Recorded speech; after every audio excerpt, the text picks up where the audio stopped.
Selamat pagi dan salam keluarga Malaysia. Berita Pagi Sarawak edisi Ahad 10 Julai bersama saya, Bumawin. Sarawak merupakan satu-satunya contoh negeri yang mementingkan keperluan semua penduduknya tanpa mengira agama dan kaum. Menteri di Jabatan Perdana Menteri, Parlimen dan Undang-Undang, Datuk Seri Dr. Wan Junaidi Tuanku Jaafar berkata, mengambil contoh keprihatinan kerajaan negeri mewujudkan sebuah dana khas di bawah Unit Hal Ehwal Agama-Agama Lain, Unifor, bagi memastikan kebajikan penganut agama bukan Islam di negeri ini dalam menguruskan rumah ibadat mereka turut dijaga. Berucap pada majlis penyerahan peruntukan khas Unifor bernilai 1.5 juta ringgit kepada Gereja St. Nicholas, Bandar Baru Semariang di Kuching, beliau memberitahu Sarawak adalah contoh kepada negeri-negeri lain yang sentiasa mahu mengekalkan perpaduan dan keharmonian. Datuk Seri Wan Junaidi yang juga Ahli Parlimen Santubong berharap pemberian sumbangan itu juga dapat membantu meneruskan projek pembinaan benteng di tepi dan belakang gereja tersebut daripada terkena hakisan sungai dan membina semula rumah padri selain membantu pihak kepimpinan gereja untuk melaksanakan aktiviti-aktiviti jemaat denominasi Anglican di kawasan tersebut dalam mengembangkan ajaran Kristian. Terdahulu, pengerusi Gereja St. Nicholas, Reverend Juga Adi dalam ucapannya menzahirkan penghargaan kepada pihak kerajaan negeri atas bantuan dan sumbangan tersebut. Terutama ketika ini, gereja tersebut sudah dinaik taraf sebagai gereja dan beberapa fasiliti perlu ditambah untuk kegunaan jemaat mengerjakan ibadah mereka. Kerajaan negeri di bawah Kementerian Utiliti dan Telekomunikasi Sarawak telah menyiapkan kajian untuk penggabungan semua agensi air. Ini bagi meningkatkan tahap perkhidmatan secara efisien dan berkesan dalam pentadbiran dan pengurusan. Setiausaha Tetap Kementerian Utiliti dan Telekomunikasi Sarawak, Dato' Insinyur Alice Jawan Empaling berkata, langkah tersebut adalah sebahagian daripada pembangunan sektor bekalan air untuk Pelan Utama Bekalan Air Sarawak dan sistem grid dilaksanakan. Katanya menerusi pelan tersebut, semua agensi, entiti dan badan korporat terbabit terlibat dalam penyediaan pelan utama dan sistem grid berkenaan yang bermula tahun lalu.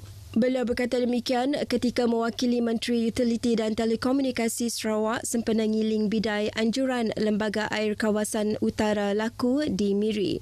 Ujar beliau, ke arah membangun dan mentransformasikan industri bekalan air di Sarawak adalah penting untuk melibatkan kaki tangan semua agensi terbabit untuk mempunyai pemilikan mereka terhadap transformasi yang dilakukan. Di samping itu, mereka perlu bangga dengan transformasi tersebut dan menjalankan tugas dengan bertanggungjawab, profesional dan penuh integriti tanpa mengira kedudukan di organisasi. Turut hadir ialah Ahli Dewan Undangan Negeri Pujud, Datuk Bandar Adam Yee, Pengerusi Laku, Datuk Nelson Balang Rining, Ketua Pegawai Eksekutif Laku, Daniel Punang dan Pemangku Pengarah Bekalan Air, Kementerian Utiliti dan Telekomunikasi Sarawak, K. Lili. Bersempena sambutan Hari Raya Aidiladha tahun ini, Lembaga Amanah Kebajikan Masjid Bahagian Samarahan menyumbang 71 ekor lembu. Pengerusinya Datuk Muhammad Naruddin Majais memberitahu sumbangan tersebut akan diagihkan kepada 3 parlimen meliputi 7 kawasan Dewan Undangan Negeri DUN di bahagian Samarahan.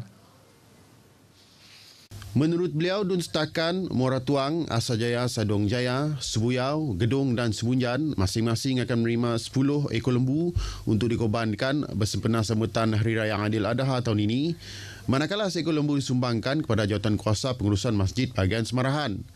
Tambahnya, ini merupakan aktiviti tahunan lembaga tersebut dan tahun ini terdapat penambahan jumlah lembu yang disumbangkan berbanding 8 ekor untuk setiap DUN sebelum ini. Datuk Muhammad Naruddin ditemui pada majlis penyerahan lembu korban berkenaan di Siburan semalam. Sementara itu, Ahli Parlimen Kota Samarahan, Datuk Rubiah Wang yang hadir sama pada majlis tersebut memaklumkan, selain lembu yang disumbangkan oleh Lembaga Amanah Kebajikan Masjid Bahagian Samarahan, ADUN dan Ahli Parlimen serta pelbagai pihak juga turut menyumbang lembu untuk tujuan korban yang diagihkan kepada golongan asnaf. Sumbangan tambahan daripada pelbagai pihak itu adalah bagi memastikan tiada golongan tercicir daripada menerima bantuan daging korban. Jabatan Bekalan Air Luar Bandar Jebab Miri diseru memperkasakan perkhidmatan terbaik kepada rakyat khususnya di kawasan luar bandar. Timbalan Menteri Pembangunan Wanita, Kanak-kanak dan Kesejahteraan Komuniti, Datuk Rozay Yunus berkata, selain berperanan baik dan amanah, Jebab adalah salah satu peneraju kesinambungan pembangunan di luar bandar. Dalam pada itu, beliau menzahirkan kata-kata penghargaan kepada Jebab Miri atas usaha mereka membuat penambahbaikan dalam aspek bekalan air di kawasan Bekenu dan Sibuti keseluruhannya. Beliau berucap merasmikan Majlis Apresiasi Jebab Bahagian Miri di Miri. Datuk Rozi turut menyeru agar jabatan itu terus merakyatkan perkhidmatannya bagi menyediakan bekalan air bersih dan terawat kepada penduduk Sarawak menjelang tahun 2025. Beliau juga berharap agar setiap pegawai dan kaki tangan Jebab Miri dapat melaksanakan tugas mereka dengan penuh tanggungjawab.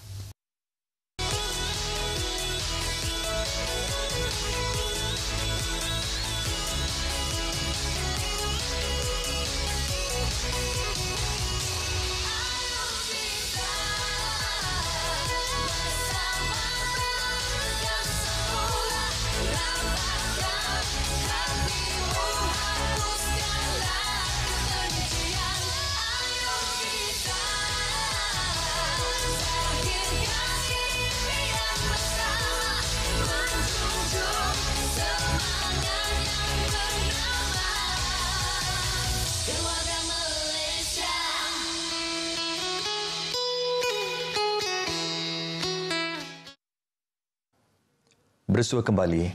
Upacara nobok telingo atau tindik telinga dalam kalangan kaum Bisayak merupakan salah satu tradisi yang perlu dikekal dan diteruskan untuk tatapan generasi akan datang. Menurut Setiausaha Persatuan Kebudayaan dan Kesenian Masyarakat Bisayak Negeri Sarawak, Gumbang Pura, upacara tersebut dilakukan mengikut kemampuan pihak keluarga yang menganjurkannya. Sebenarnya majlis tindik telinga ini jarang-jarang diadakan, hanya ketika-ketika tertentu saja. Walau macam manapun dengan arus pembangunan yang kita ada sekarang ni, majlis ini tidak akan terpupus. Oleh sebab ada satu istilah yang kami guna iaitu kelestarian budaya Bisaya, di mana kita akan memasukkan unsur-unsur yang baru dengan unsur-unsur lama. Gumbang ditemui pemberita selepas hadir ke Majlis Nobok Telingo di Kampung Pangkalan Madang, Limbang. Jelasnya lagi, upacara itu melibatkan kanak-kanak perempuan yang berusia 3 tahun dan ia dibuat atas dasar niat atau perjanjian oleh pihak ibu bapa kanak-kanak berkenaan mengikut kepercayaan kaum Bisaya. Menurut Sonia Baja yang merupakan ibu kepada anak yang diraikan dalam majlis tersebut, memaklumkan upacara ini dilakukan adalah untuk memperkenalkan tradisi itu terutama kepada generasi muda pada masa ini. Apabila kita mengadakan adat tradisi macam ni, kita boleh membuka mata pada generasi baru. Dia punya adat tradisi yang telah lama kita amalkan tapi jarang diperhatikan masa kini lah. Jadi amat digalakkan pada kaum-kaum bahasa Bisaya untuk mengamalkan adat syukuran dan adat tindik telinga, nobok telinga dalam bahasa kaum Bisaya. Festival Tatu 2022 yang diadakan di Miri pada tahun ini menampilkan kelainan dengan mengetengahkan kekayaan budaya yang terdapat di Kepulauan Borneo selain mempersembahkan muzik tradisional untuk acara pentas. Pengerusi seni ukir tradisional Miri, Sylvester Juli berkata, objektif utama pesta itu adalah untuk menyemai rasa kecintaan terhadap seni ukir kaum masing-masing, terutama dalam kalangan anak muda. Tambahnya, festival berkenaan buat pertama kali memasukkan kategori tatu Borneo dalam pertandingan tatu yang belum pernah dipertandingkan di mana-mana tempat. Jelasnya, Persatuan Seni Ukir Tradisional Miri turut menggalakkan para pengunjung supaya menggunakan pakaian tradisional sepanjang festival 3 hari itu kerana ia mampu menyemai rasa cinta serta menghargai pakaian tradisional kaum masing-masing. Sylvester berkata demikian pada Festival Tatu di Miri. Majlis Perasmian Festival Tatu 2022 telah disempurnakan oleh Ahli Majlis Bandaraya Miri, Kaunselor Tan Lek Jin, yang mewakili Timbalan Menteri Pelancongan, Industri Kreatif dan Seni Persembahan Datuk Sebastian Ting. Selain tatu, pelbagai aktiviti lain seperti persembahan kuntau iaitu seni mempertahankan diri kaum Dayak, persembahan muzik tradisional menggunakan sapek, kendang pampat, jualan kraf tangan dan perarakan menggunakan baju tradisional Dayak turut diadakan dalam festival 3 hari yang telah bermula kemarin.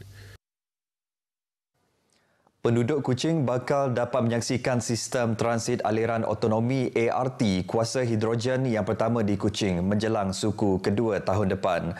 Pengarah Komunikasi Korporat Program SEED dan Hubungan Bumi Putera Sarawak Metro, Alexius Baring berkata ini berikutan kerja-kerja fizikal bagi projek berkenaan yang dijangka bermula pada September depan. Beliau menyatakan demikian dalam ucapan ringkasnya pada malam penghargaan media di Kuching pada malam Jumaat lepas. Majlis berkenaan dihadiri lebih 50 pengamal media cetak dan elektronik. Sarawak Metro Sdn Bhd merupakan anak syarikat milik penuh Perbadanan Pembangunan Ekonomi Sarawak. Ia merupakan pelaksana kepada sistem pengangkutan Bandar Kuching.